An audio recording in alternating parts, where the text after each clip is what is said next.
ಇನ್ನು ಸೌಜನ್ಯ ಪರ ಹೋರಾಟದಲ್ಲಿ ಕೆ ನೀಲಾ ಏನಿದ್ದಾರೆ, ಅವರು ಬೆಂಕಿಯ ಮಾತುಗಳನ್ನು ಆಡಿರುವಂಥದ್ದು. ಬೆಂಗಳೂರಿನ ಫ್ರೀಡಂ ಪಾರ್ಕಲ್ಲಿ ಏನು ನಡೀತಾ ಇದೆ ಒಂದು ನ್ಯಾಯ ಸಮಾವೇಶ, ಆ ಒಂದು ಸಮಾವೇಶದಲ್ಲಿ ಭಾಗಿಯಾಗಿ, ಹೋರಾಟದಲ್ಲಿ ಭಾಗಿಯಾಗಿ ಕೆ ನೀಲಾ ಅವರ ಒಂದು ಮಾತುಗಳನ್ನು ಆಡಿದ್ದಾರೆ. ಅದು ಯಾವ ರೀತಿಯಾಗಿತ್ತಂದರೆ ನಿಜಕ್ಕೂ ಕೂಡ ಬೆಂಕಿಯ ಮಾತುಗಳಂತಾನೆ ಹೇಳ್ತಾ ಇದ್ದಾರೆ.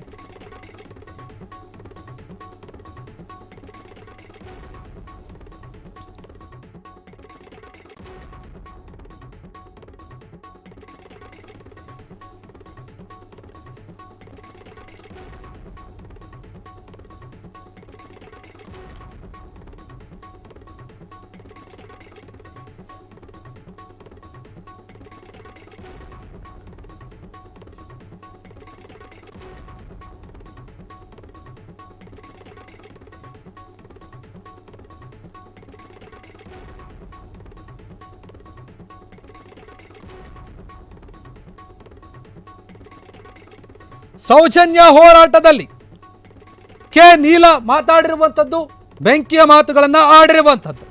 SIT ತನಿಖೆ ಏನಿದೆ, ಆ ತನಿಖೆಯ ಒಂದು ದಿಕ್ಕನ್ನು ತಪ್ಪಿಸಿದ್ರೆ ಎಚ್ಚರ, ನೀವು ಎಚ್ಚರಿಕೆ ಕೊಡ್ತಾ ಇದ್ದಾರೆ. ಅವರು ಸೌಜನ್ಯ ಹೋರಾಟದಲ್ಲಿ ಕೆ ನೀಲಾ ಬೆಂಕಿಯ ಮಾತುಗಳನ್ನು ಆಡಿರುವಂಥದ್ದು. SIT ತನಿಖೆಯ ಒಂದು ದಿಕ್ಕು ತಪ್ಪಿಸಿದ್ರೆ ಎಚ್ಚರ ಕೊಡ್ತಾ ಇದ್ದೀರಿ ನಿಮಗೆ ಅಂತ ಹೇಳ್ತಾ ಇರುವಂಥದ್ದು. ರಕ್ತ ಹರಿಸಿದವರ ಪರ ನಿಂತರೆ ಎಚ್ಚರ, ಅದಕ್ಕೂ ಕೂಡ ಎಚ್ಚರಿಕೆಯನ್ನು ಕೊಡ್ತೀವಿ ನಾವು. ಶುರುವಾಗುತ್ತೆ ಜನತಾ ನ್ಯಾಯಾಲಯ, ನೀವೇನಾದರೂ ದಿಕ್ಕು ತಪ್ಪಿಸಿದ್ರೆ ಎಚ್ಚರ ಕೊಡ್ತೀವಿ. ಜನತಾ ನ್ಯಾಯಾಲಯ ಶುರುವಾಗುತ್ತೆ. ಸೌಜನ್ಯ ಪ್ರಕರಣ ಉಲ್ಲೇಖಿಸಿ ಕೆ ನೀಲಾ ಮಾತನಾಡಿರುವಂಥದ್ದು. ನೇತ್ರಾವತಿಯಲ್ಲಿ ರಕ್ತ ಹರಿದಿದೆ, ಬನ್ನಿ ಎಲ್ಲರೂ ಸೇರಿಕೊಂಡು ಹೋರಾಡೋಣ ಎನ್ನುವಂಥ ಮಾತನ್ನು ಹೇಳ್ತಾ ಇದ್ದಾರೆ. ನಮ್ಮದು ಬಿಸಿಲ ನಾಡು, ನಮ್ಮಲ್ಲಿ ಜನತಾ ಕೋರ್ಟ್ಗಳು ಜಾಸ್ತಿ ಇವೆ. ನೇತ್ರಾವತಿಯಲ್ಲಿ ಹೆಣ ತೇಲ್ತಾ ಇವೆ, ಭೀಮೆಯಲ್ಲಿ ತೇಲ್ತಾ ಇವೆ. ಅವರೆಲ್ಲರಿಗೂ ಕೂಡ ನ್ಯಾಯ ಸಿಗಬೇಕು. ಅಲ್ಲಿ ಅನ್ಯಾಯಕ್ಕೆ ಒಳಗಾದಂತಹ ಎಲ್ಲ ಹೆಣ್ಣು ಮಕ್ಕಳಿಗೂ ಕೂಡ ನ್ಯಾಯ ಸಿಗಬೇಕು. ಸೌಜನ್ಯ ಅನ್ನುವಂಥ ಹೆಣ್ಣು ಮಗಳಿಗೂ ಕೂಡ ನ್ಯಾಯ ಸಿಗಬೇಕು. ಎಲ್ಲರಿಗೂ ಕೂಡ ನ್ಯಾಯ ಸಿಗಬೇಕು. ಅದಕ್ಕಾಗಿ ನಾವು ಹೋರಾಡ್ತೀವಿ. ನೀವೇನಾದರೂ SIT ಏನು ತನಿಖೆ ಮಾಡ್ತಾ ಇದೆಯಲ್ಲ, ಅದು ಸರಿಯಾದ ರೀತಿಯಲ್ಲೇ ಮಾಡ್ತಾ ಇದೆ. ಒಂದು ವೇಳೆ ನೀವು SIT ತನಿಖೆ ಒಂದು ದಿಕ್ಕನ್ನು ತಪ್ಪಿಸೋದಾದರೆ, ರಕ್ತ ಹರಿಸಿದವರ ಪರ ನೀವು ನಿಲ್ಲೋದಾದರೆ, ಅನ್ಯಾಯಕ್ಕೆ ನೀವು ಸಪೋರ್ಟ್ ಮಾಡೋದಾದರೆ, ನಿಮಗೆಲ್ಲರಿಗೂ ಕೂಡ ನಾವು ಎಚ್ಚರಿಕೆ ಕೊಡ್ತೀವಿ. ಹುಷಾರಾಗಿರಿ. ಮುಂದಿನ ದಿನಗಳಲ್ಲಿ ಈ ಒಂದು ಹೋರಾಟ ಬೇರೆ ರೀತಿಯ ಒಂದು ಸ್ವರೂಪವನ್ನು ಪಡೆದುಕೊಳ್ಳುತ್ತೆ. ಜನತಾ ನ್ಯಾಯಾಲಯ ಶುರುವಾಗುತ್ತೆ ಇನ್ನು ಮುಂದೆ. ಸೌಜನ್ಯ ಪ್ರಕರಣದಲ್ಲಿ ನೀವೇನಾದರೂ ಈ ರೀತಿ ಮಾಡೋಕ್ಕೆ ಹೋದರೆ, ಯಾಕಂದರೆ ನೇತ್ರಾವತಿಯಲ್ಲಿ ರಕ್ತ ಹರಿದಿದೆ, ಎಷ್ಟೋ ಒಂದು ಹೆಣಗಳು ತೇಲಿವೆ ಅಲ್ಲಿ, ಅವೆಲ್ಲದಕ್ಕೂ ಕೂಡ ನ್ಯಾಯ ಸಿಗಬೇಕು ಅಂತ ಹೇಳಿ ಕೆ ನೀಲಾ ಬೆಂಕಿಯಾಗಿ ಕೆಂಡವಾಗಿ ಮಾತನಾಡಿರುವಂಥದ್ದು. ಮುಂದೊಂದು ದಿನ ಬಹುಶಃ ಬಾಲನ್ ಅವರಂತ ನ್ಯಾಯವಾದಿಗಳು ಮೂಲಕ, ಜಗದೀಶ್ ಅನ್ನುವಂಥವರೆಲ್ಲ ಇಲ್ಲಿ ಬಂದಿದ್ದಾರ, ಅನೇಕ ನ್ಯಾಯವಾದಿಗಳ ಮೂಲಕ ಕರ್ನಾಟಕದಲ್ಲಿ ಜನತಾ ನ್ಯಾಯಾಲಯವನ್ನ ನಡೆಯುವ ದಿನಗಳು ದೂರ ಇಲ್ಲ ಅನ್ನೋ ಮಾತನ್ನ ನಾವು ಹೇಳಬೇಕಾಗ್ತದೆ. ಒಂದು ವೇಳೆ SIT ಏನಾದರೂ ದಿಕ್ಕು ತಪ್ಪಿ ಇದ್ದವರಿಗೆ, ದೌರ್ಜನ್ಯ ಮಾಡಿದವರಿಗೆ, ಕೊಲೆ ಮಾಡಿದವರಿಗೆ, ನೇತ್ರಾವತಿ ನದಿಯಲ್ಲಿ ರಕ್ತ ಹರಿಸಿದವರಿಗೆ ಕ್ಲೀನ್ ಚಿಟ್ ಕೊಡುವಂತ ಷಡ್ಯಂತ್ರ ಮಾಡ್ತಾ ಇದ್ರೆ ಎಚ್ಚರ.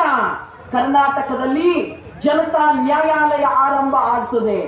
ಜನತೆಯ ಕೋರ್ಟಿನಲ್ಲಿ ನ್ಯಾಯದ ತಕ್ಕಡಿಯನ್ನ, ಜನತೆಯ ದುಡಿಯುವ ಜನತೆ ಏನಿದಾರೋ ಅವರು ನ್ಯಾಯದ ತಕ್ಕಡಿಯನ್ನ ತೂಗ್ತಾರೆ. ಎಚ್ಚರ ಅನ್ನೋದನ್ನ ಇವತ್ತು ಈ ವೇದಿಕೆಯ ಮೂಲಕ ನಾನು ಹೇಳಲಿಕ್ಕೆ ಇಷ್ಟಪಡ್ತೀನಿ. ನನಗೊಂದು 2-3 ಪ್ರಶ್ನೆಗಳಿದ್ದಾವ. 2012 ಇಸ್ವಿ ಸೌಜನ್ಯ ಅನ್ನುವಂಥ ಎಳೆ ಮಗು ಅಲ್ಲಿ ಬರ್ಬರಿಕ ಕೊಲೆಗೆ ಬಲಿಯಾಯಿತು. BM ಭಟ್ ಅವರು ಬಂದಿದ್ದಾರೆ, CPIM ಪಕ್ಷದ ಕಾರ್ಯದರ್ಶಿ, ಅನೇಕ ಜನ ನಮ್ಮ ಸಂಗಾತಿಗಳು ಹೇಳಿದ್ರು ನಮ್ಮೆಲ್ಲರಿಗೂ. ಎಷ್ಟೊಂದು ಜನರ ರಕ್ತ ಹರಿತು ಈ ನೇತ್ರಾವತಿ ನದಿಯಲ್ಲಿ. ಹೋರಾಟವನ್ನ ನಾವು ನಿಲ್ಲಿಸಬಾರದು. ಇದು ಬನ್ರಿ ಎಲ್ಲರೂ ಹೋರಾಟ ಮಾಡೋಣ. ನಮ್ಮೂರು ಬಿಸಿಲ ನಾಡು, ನಮ್ಮೂರು ಬಡತನದ ನಾಡು, ನಮ್ಮಲ್ಲಿ ಅಕ್ಷರದ ಸಂಖ್ಯೆ ಕಡಿಮೆ, ನಮ್ಮಲ್ಲಿ ತತ್ವಪದಗಳು, ವಚನಗಳು, ಜಾತ್ರೆಗಳು, ಜನತೆಯ ನ್ಯಾಯಾಲಯಗಳು ಜಾಸ್ತಿ. ನಾವು ಹೇಳಿದ್ವಿ ಅಕ್ಷರಸ್ಥರ ನಾಡು, ನೇತ್ರಾವತಿ ನದಿ ಹೆಸರಿಟ್ಕೊಂಡು ಅಲ್ಲಿ ನದಿ ಹರಿಯುತ್ತದೆ. ನಮ್ಮಲ್ಲೂ ಭೀಮೆ, ತುಂಗಭದ್ರೆ ನದಿ ಹರಿಯುತ್ತದೆ. ನೇತ್ರಾವತಿಯಲ್ಲಿ ಆ ಹೆಣಗಳು ತೇಲ್ತವೆ, ನಮ್ಮಲ್ಲಿ ತುಂಗಭದ್ರೆ, ಭೀಮಿಯಲ್ಲಿ ಹೆಣಗಳು ತೇಲೋದಿಲ್ಲ ಅಂತಲ್ಲ.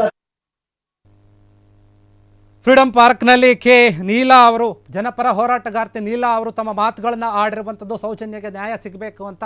ಯಾಕಂದರೆ ಏನು ಮಾತನಾಡ್ತಾ ಇದ್ದೀರಾ ನೀವು, ಏನಾದರೂ ನೀವು ರಕ್ತ ಹರಿಸಿದವ್ರಿಗೆ ನೀವು ಸಪೋರ್ಟ್ ಮಾಡ್ತೀರಾ ಅಂತಂದರೆ, SIT ತನಿಖೆಯನ್ನು ನೀವು ದಿಕ್ತಪ್ಪಿಸ್ತೀರಾ ಅಂದರೆ ಅಂಥವ್ರಿಗೆಲ್ಲ ಎಚ್ಚರ. ಮುಂದಿನ ದಿನಗಳಲ್ಲಿ ಜನತಾ ನ್ಯಾಯಾಲಯ ಬರುತ್ತೆ, ಜನರೇ ಒಂದು ನ್ಯಾಯವಾದ ಒಂದು ತೀರ್ಪನ್ನು ಕೊಡ್ತಾರೆ, ಹುಷಾರಾಗಿರಿ, ಎಚ್ಚರಿಕೆ ಇರಲಿ ಅಂತ ಹೇಳ್ತಾ ಇರುವಂಥದ್ದು ಜನಪರ ಹೋರಾಟಗಾರ್ತಿಯಾಗಿರುವಂತಹ ಕೆ ನೀಲಾ ಅವರು ಕೂಡ ರೋಷಾವೇಶದಿಂದ ಮಾತನಾಡಿರುವಂಥದ್ದು. ಈ ಒಂದು ನ್ಯಾಯ ಸಮಾವೇಶದಲ್ಲಿ ರಕ್ತ ಹರಿಸಿದವರ ವಿರುದ್ಧ ನನ್ನ ಹೋರಾಟ, ಹೆಣ್ಣು ಮಕ್ಕಳಿಗೆ ಅನ್ಯಾಯ ಮಾಡಿದವರ ವಿರುದ್ಧ ನಮ್ಮ ಹೋರಾಟ, ಕರ್ನಾಟಕದ ಎಲ್ಲ ಜನತೆಯೂ ಕೂಡ ಇದಕ್ಕೆ ಸಪೋರ್ಟ್ ಮಾಡ್ತಾರೆ ಅನ್ನೋ ರೀತಿಯಲ್ಲಿ ಮಾತನಾಡಿರುವಂಥದ್ದು.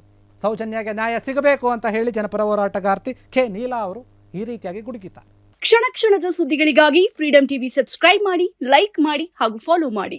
ಹೊಸ ಸುದ್ದಿಗಳ ನೋಟಿಫಿಕೇಶನ್ಗಾಗಿ ಬೆಲ್ ಐಕಾನ್ ಮೇಲೆ ಕ್ಲಿಕ್ ಮಾಡಿ.